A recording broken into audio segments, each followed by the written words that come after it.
I've been a huge fan of the organization for the last couple of years, and I became a member.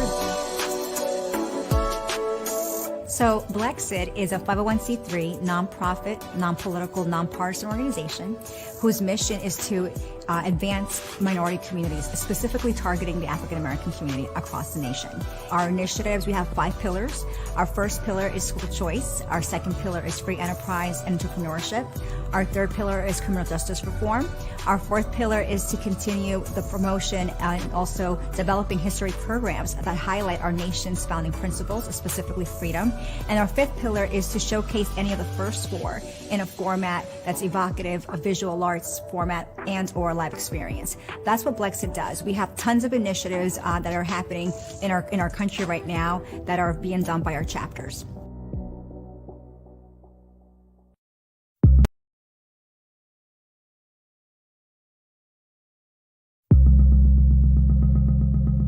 So I grew up in a very liberal and democratic household. I watched way too much media, and I was indoctrinated with this belief that I was going to go outside and be gunned down by police and become the latest Black Lives Matter hashtag. Say his name! Say his name! Say his name! Say his name! I started posting about Black Lives Matter on social media. I became an activist for Black Lives Matter, and it ended up getting me a platform to where I was actually casted to be on a reality show. And on that show, the premise is you don't meet your competitors in person, you only interact virtually. So you portray whoever it is that you're set to be. And I was set to be a woke white girl who was an ally of Black Lives Matter and was supposed to teach people how to be a supporter of Black Lives Matter. Because of that, I wanted to make sure that I was as knowledgeable of all the counter arguments as possible. And everybody asks, what was your red pill moment? I had a prescription bottle of red pills. I tried to go against Candace Owens. I listed out all the different arguments she had and tried to prove each and every one of them wrong. And every time I proved her right. And I started finally asking myself, how are hundreds of millions of dollars raised by Black Lives Matter, but we're not seeing a single business or community benefiting from this money? Not even the businesses that have been destroyed by Black Lives Matter rioters. Black lives never mattered to them.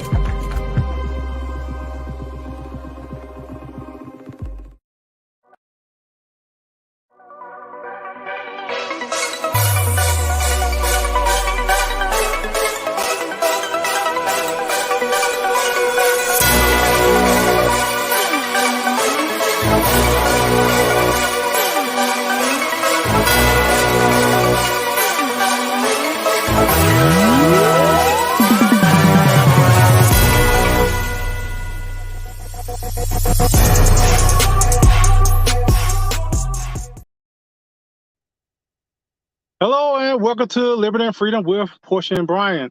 I'm your host, Brian Bledsoe. Porsha will be with us momentarily. Matter of fact, there she is now. Here I am. Hey, how you doing? Good. How are you? Doing all right with the Thanksgiving and everything. First, I guess want to say hope everyone had a great Thanksgiving and everything. And I guess Black Friday is not what it used to be. I mean, everyone's pretty much doing it online now. It's not really like it was as far as like the rush and everything to the yeah. It's not really that anymore. At least from what I saw, because I was on the road myself. So when I passed by all the department stores, I didn't really see like long lines. Everybody waiting to bum rush the doors and all that. So I didn't see much of that this time. Back in the day, like, it was crazy to get inside of the stores, lines out the door, everybody like filling up their grocery carts with every electronic up under the sun. Yeah. And I mentioned that also because with Black Friday, then you also have Cyber Monday, which will be tomorrow, which is more so if you want to do internet shopping. But then also there's another. Well, also that was today. What is a small business Saturday? I think that was what they call this one for Saturday. So I don't know. I'm really guessing, but I think that's what it's called. But also after Cyber Monday, there is also something that's kind of come along in the past couple of years called Giving Tuesday. And I want to bring it up because it's for us as Blexit as a nonprofit, is that if you're not already donating to Blexit, that'll be a great time during Giving Tuesday to donate to Blexit Foundation. And you can find out all the information on like you see on the scroll there, see blexit.com, and take you to all of the links and everything to donate. So if you're feel inclined to, we definitely will appreciate you giving a donation to Blexit Foundation as we continue to grow and to do things like we're doing this month and next month, which is the Blessings from Blexit. And so what we did for this month, and first I want to thank everyone who participated in the Blessings from Blexit for this month in nominating families for us to pick from to give a $250 gift card. And like I said, thank you to everyone that submitted nominations. So we were able to find 2 families, and we found one in Fort Worth and another one in Houston, and we presented them with a $250 gift card. And it's stuff like that. Going back to the Giving Tuesday, that is where if you donate, that's where your donation goes towards for us to help people out in the community like that.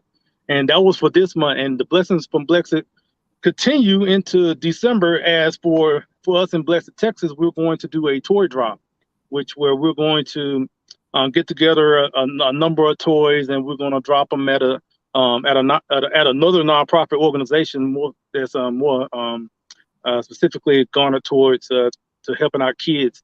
And we're going to have a toy drop at one organization in Austin and another one in I think we'll be in Houston. So we'll be doing that over the first 2 weeks of December. And so that's another thing that we're looking to do, as we're trying to do what we can, and as the name of the initiative is, to be a blessing towards everyone in our community. So I wanted to want to let everyone know about that. And I guess I'm not gonna get too far into January, but before we get into other topics, I guess we should discuss a little bit about what happened earlier, because earlier this month we had the I guess we call it midterm elections. It was general election.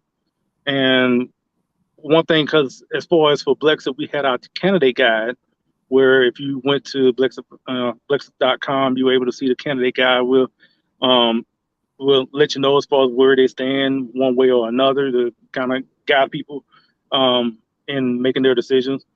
And so in that, because I was an election judge, so I actually worked in the polls on that day. How about say you did too, right? Well, I did. Yeah. So I know one thing for me.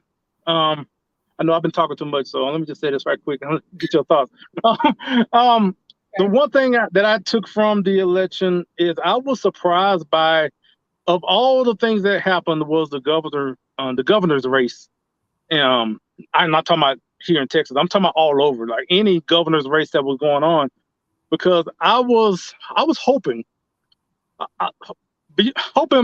against hope, I guess, in the sense that I thought that with what has happened over the past 2 years with the policies, especially with the lockdowns, I would have hoped that people, well, at least the people that made the most noise about it, that really disagreed with it, I thought that would carry over into these races where a lot of these governors, and some, on both sides, when it comes to this, when they participated in these lockdowns and where they basically acted like, just little petty tyrants, I would say, in their states. I thought the people in those states would remember that and vote those governors out. But in a lot of cases, pretty much all of them, all the ones, especially that was the most dictatorial, still survived the race, even though it might have been close in some of them, but it still survived it. I would think it would have been enough. That would have been the straw that broke the camel's back among the citizens of that state to actually say, no, we see what policies you're going to enact, and we're not going to continue with this. And but that didn't happen. And I think that was probably the most disappointing aspect to me after this. So, like, are you talking about like Gretchen Whitmer? Gretchen Whitmer, Gavin Newsom. I mean, there was a lot of governors' races that was going on. Hochul, Newsom, Whitmer. Yeah. I can't remember all of them, but there was a good number of governors that was up. That was up this year, and the California with Newsom. I mean,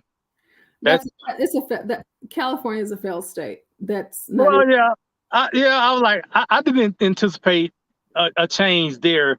But in Michigan, I did.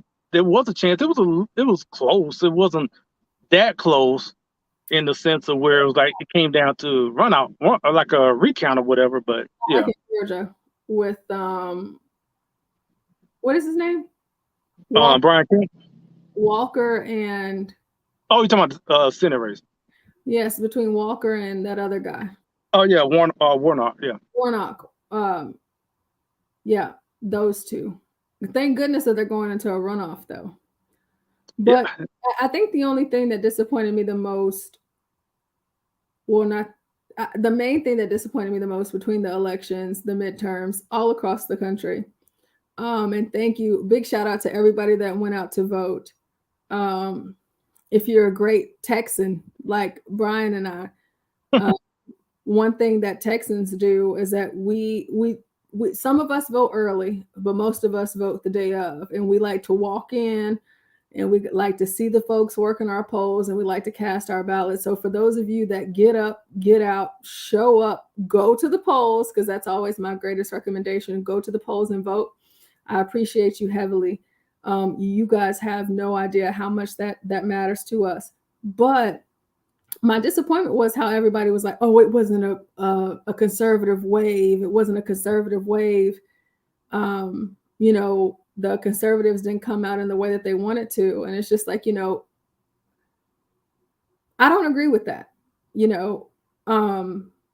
Some of the races were just too close, and just the voter turnout period, especially in Georgia, boy, they were handling their business. And even here in Texas, they showed up and showed out. It's just that it might not have been the win that you wanted, but the beauty of it is that at least they always call us the silent majority. That we're here, and this was a midterm. Just wait till 2024. Yeah.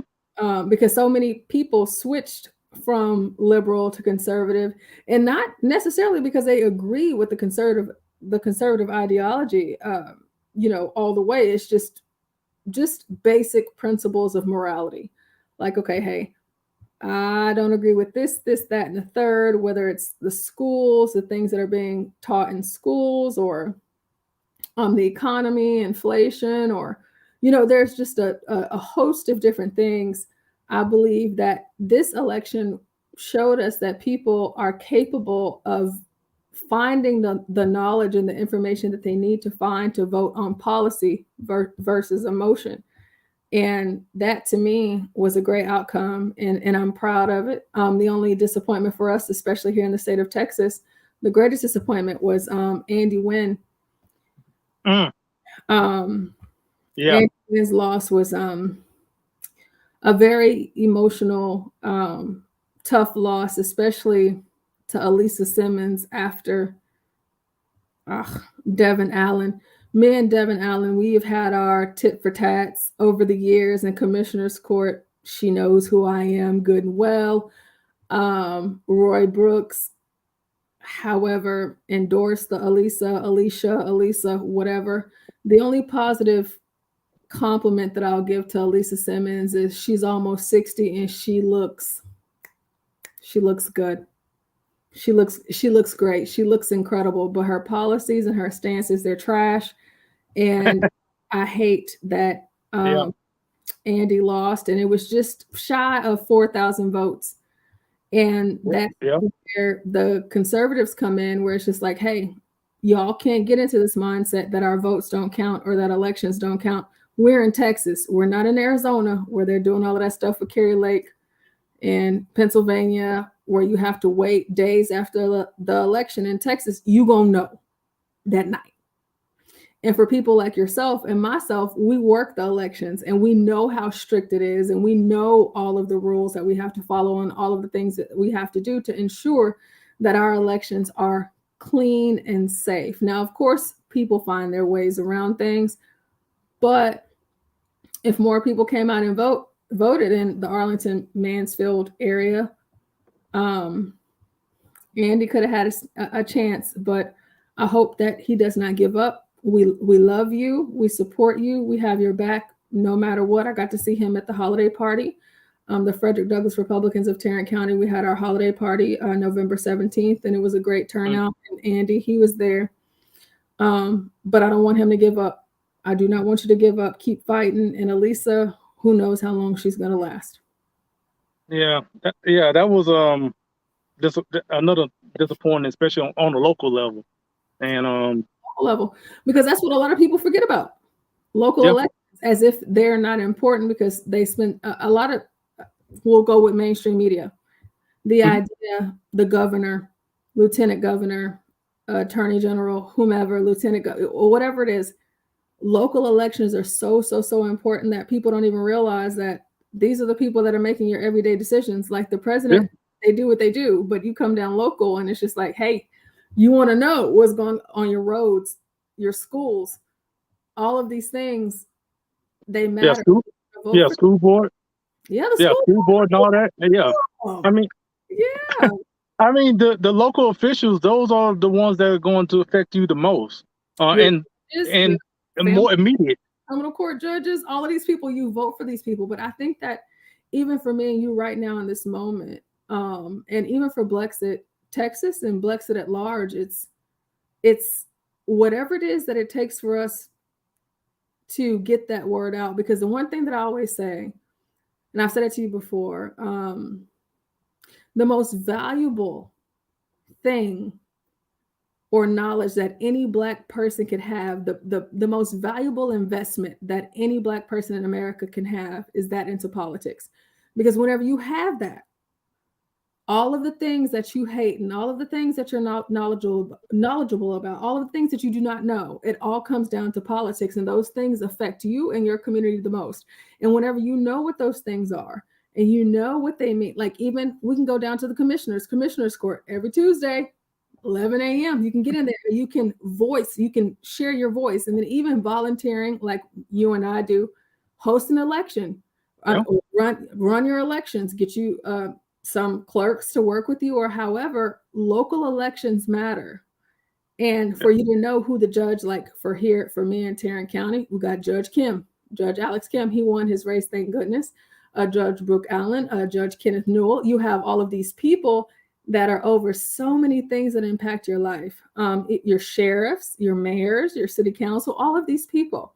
We vote for these things. And then the great state of Texas, not only do we vote for the people, we vote for the laws that impact us on a day-to-day basis. So we have to kind of figure out how we can spread that message to Black voters, Latino voters, all voters, to know how important it is for you to come out and vote. Because for Andy to lose that race, it's tough, but it's not over. Yeah, I mean, so as we just passed the Thanksgiving holiday, I'm not one of those people that, and I know a lot of people, probably people that are watching, have the thought of that, we just take religion and politics away from the dinner table. No, I think these both of those are just as important, that especially when you're around family, especially amongst family that you don't even see all the time. And I think it's important to talk about these issues at the dinner table, but I'm not going to get into that because I can go into a long rant about that. So I'm just going to I'm going to say it and just going to stop right there, because we have another guest on and we're going to talk about another issue with him if he wants to, because we have a new assistant state director and his name is Patrick. I'm going to ask him myself. So bring him on. How you doing, Patrick? I'm doing good. How are y'all? Can y'all hear me? Yeah, I can hear you. All right, everything's good. So first off, I just want to say, welcome to the team as the assistant state director. And I already messed up your last name, so let you say it this time. Prudhomme, Patrick Prudhomme. I had it in my head and I just messed it up. But I'm glad you corrected me.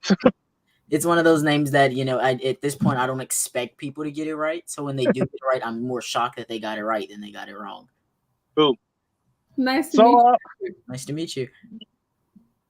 So, like I said, you just came onto the team recently. So I guess introduce yourself and let people know what you're about and then what brought you to Blexit and what you look to accomplish. Absolutely. So my name's Patrick, as he just said, and I've been active politically since about 2020. And in 2020, we saw what was happening. You saw there was a big election.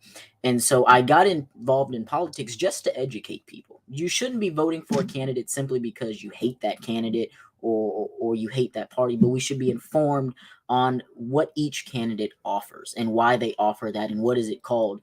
I was talking to many people and I was like, do you support abortions? They're like, no, I don't support abortions. I'm pro-life. And I'm like, wait a second, that's the opposite. So I realized that people weren't educated on the different political spectrums. So I started to do a lot of book reading from Malcolm X, to Marxist doctrines, just to see where people's minds were whenever they would claim to be a part of something. And so now that I'm a part of Blexit, it gives me a even stronger hold on the community to try to educate them on the difference between a conservative and a liberal, or the difference between calling yourself a free thinker and in reality you're not a free thinker. All right. Yeah. So I know one thing. Well, we brought you on a little bit late because normally it's about 30 minutes long. But I did have another topic that Porsha wanted to talk about. I'm guessing you wouldn't have a problem talking about this either. Because recently, after the election, Governor Abbott declared the border as basically it's an emergency on the border. Mm-hmm. And Porsha, what else did you want to bring up about that? I just kind of wanted to talk about that.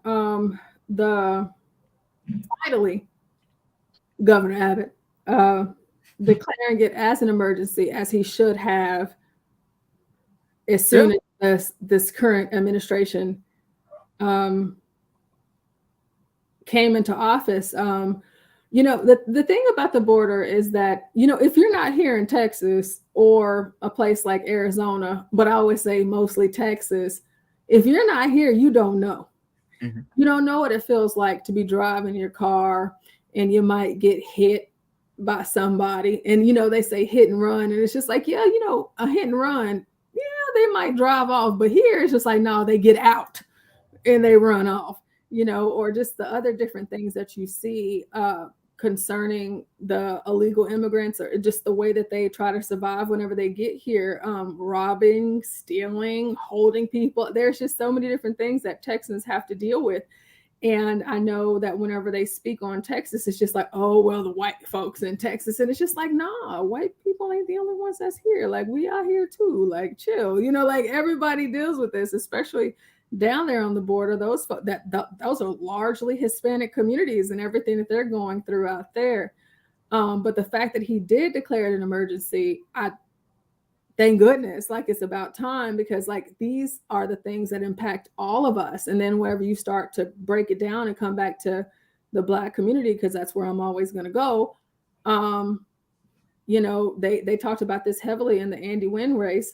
They said that they're being gentrified out there, like in DeSoto and other Black cities in Dallas, Oak Cliff and things like that. So they're moving to Arlington because there are so many Hispanics or illegals that are moving out there. And this is not like any type of hatred or anything negative to say towards Hispanic people. It's just that a lot of times Black folks, they synonymize gentrification with white folks, but they opt out of the reality that it's not always white people. It's just sometimes there are people from other countries that are coming in and they are pushing you out the way, maybe because their people are more resourceful. They know how to build houses. They know how to build infrastructures, things that you don't know how to do. And so they're just like, hey, get out. And so they build up these communities, especially in Fort Worth. My God, Southside, whew, they getting out of there, right? But it's because these people, they come in, and I'm not mad at them for it. I'm not mad at them for it. I just wish that Black people had that same level of drive. Let's get out here, build up our community, so you ain't got to worry about somebody moving you out. But on the border issue and Abbott finally declaring an emergency, it's a big deal for him to do that, because it is impacting our economy here in Texas. And of course, me, I'm a law-abiding, tax-paying person. Yeah, and one thing about it, and one thing about that is, so one thing I will say is that, although I agree that it's about time, I think it's similar to what he has done before, to where it sounds nice, but the actual policy is not really there to really tackle it. It's a nice headline that he's putting out with what he's doing, but when you look at what he is saying specifically, when you read it, it really is. It's almost not really doing anything in the sense of just basically just saying that it's emergency, but what he would like to do with it, it's just words. And I just want to mention this, and Patrick, I want to get you last word on this. But the last thing I want to mention is, so for everyone that knows, I'm a truck driver, and today I literally drove on the border, because I was in Laredo, drove to El Paso, and most of that route was pretty much right next to the border. And so at one point midway through, I think it was near Del Rio, I literally saw a group of people coming out of the bushes, going across the street, going across in a US 90, I think, but it's pretty much right close to the border. I saw that with my own two eyes today. So, and coming out of the bushes with backpacks on, going right across the highway. So yeah, that's I literally saw it today. So Patrick, what you think? Absolutely. As you know, I do that podcast that I have as well, and I had the PFA militia host on the podcast once, and they go down to the border, and just what you just said, he has millions of stories just like that, of whether it's the cartel or whether it's just people coming across, throwing their children into the river, and they having to be the ones to go get the child out of the river. So you see it. And Greg Abbott, for some reason, I've yet to understand it, he does absolutely nothing during an election year. He acts like he's just not the governor. And then once he wins the election in these huge landslides, now he's like, okay, now I can start writing policies and doing stuff again. Mm-hmm. And that's not how it should be ran. I don't know if he's scared he's going to lose. Honestly, I don't. But why is it that he has to wait to win an election to get re-inaugurated, that he feels that now he is the governor again? And or have someone running against him that may threaten him from in the primary. Right. I think that he was truly threatened by a Beto, right? Two great candidates going up against each other. Right. And I loved watching, the debates and stuff, seeing where both of their heads were, because they were two complete opposites. It was two complete opposites. And even CNN, everyone kind of already knew what the election was going to look like. It's Texas. Yeah. But he was like afraid. And that's the problem. He is afraid to enact and do policy. And so I tell people, we have to stop looking at the government to answer these kind of questions, because they're just not going to do it. They're too scared of what the other state will say, what the other governor will say, what the federal government will try to do to them. Well, Pat, I want to say, I'm sorry, Brian, I have to say, go ahead. I'm so intrigued. I'm so impressed right now with you, Patrick. Right before the election, I met with Governor Abbott, and we had a very long, deep conversation about the things that we're talking about and other things. And so I'll just go on the record. I voted for Allen West, and he didn't pull through. So I had to go ahead and say, hey, conservative all the way. So I had to vote for Abbott, but I did vote for Allen West, because I know, just from knowing Allen personally, it's just like, hey, I I know you're saying this, but I know all the stuff that he was talking about, because I remember whenever Abbott made the threat of, whenever the delegates or the congressmen and women that ran up to DC, they're going to get arrested when they get back. Didn't nobody get arrested? No. But you could, because it's like, hey man, say man, like my tax-paying dollars, I'm not with it, right? But there's so many other things that Abbott could do. And whenever I talked to him, I was just like, what is it that you're afraid of? Because you do understand there is the component that white folks feel like only white folks in Texas vote conservative, but it's like, no, a lot of us do, all across the spectrum. But the one thing that I would like to know from you, and then from our audience here in Blexit, as we're getting to know you, because you're obviously a young guy, what brought you here? Like, what brought you here? And you say you just mentioned, like, I try to tell people all the time, like, how did you get a following of people to even listen to you, let alone you get involved in the political atmosphere to even want to get involved in Blexit? Porsha, hold up. Patrick, before you answer that, the reason why I want to stop you, because I actually want him to mention that next month. You want to mention it next month? Oh man, I want to. No, because I have an idea. So next month, and also we're at 30 minutes. So and just like 2 minutes. I know. Well, the reason I'm saying that, because so next month, because I didn't get you, I want to mention this at the end. But next month we're not going to have a live episode because the last Sunday is Christmas. I'm not going to have us come on Christmas for our monthly live stream.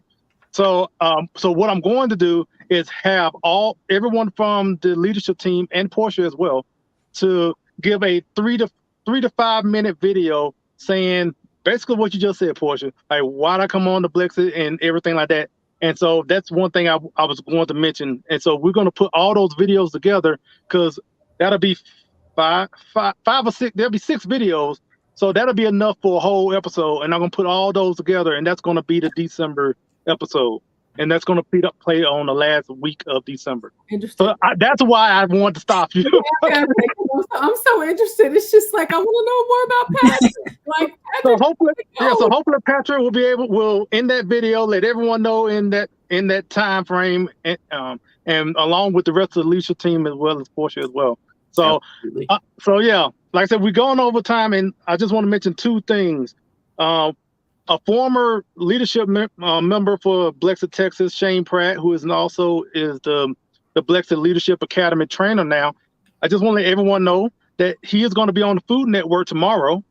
So, Food Network, I don't know what channel that is, whatever channel it is, he's going to be on the Food Network at 9 p.m. Central Time.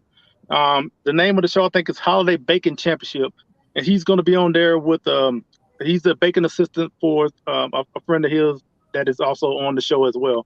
So got some cakes and stuff for Christmas. So yeah, Blexit is going to be on the Food Network tomorrow. So let everyone know. Like I said, tomorrow 9 p.m. on the Food Network. Check out Shane Pratt baking. I don't know what he's baking, but I was thinking about having him on to talk about that. But maybe next. I'm thinking about all the cakes. Red cakes. Come on.